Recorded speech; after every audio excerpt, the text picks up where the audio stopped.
అంటే మీకు గడిచిపోయిన గతానికి సంబంధించిన విషయాలు గుర్తొచ్చినప్పుడు, ఆ గడిచిపోయిన గతంలో మంచి విషయాలుంటే ఇట్స్ ఓకే. కానీ మనం ఏంటంటే ఆత్మ బలహీనంగా అయిపోయి ఉండడం వల్ల చెడు విషయాలు ఎక్కువ గుర్తుపెట్టుకుంటూ ఉంటాం. వాటినే మళ్ళీ మళ్ళీ రివైండ్ చేస్తూ ఉంటాం.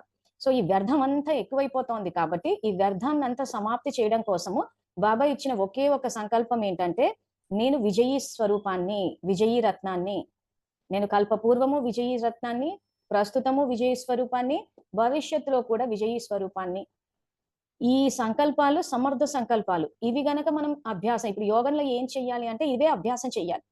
ఇవి అభ్యాసం చేసినప్పుడు ఏమైతదంటే, మీరు గతం గురించి ఆలోచించినా, భవిష్యత్తు గురించి ఆలోచించినా, పరచింతన చేసినా, ఆల్రెడీ మీరు యోగ స్థితిలో అభ్యాసం చేసున్నారు కాబట్టి, ఆత్మ మీకు ఇండికేషన్ వేస్తది. ఏమని?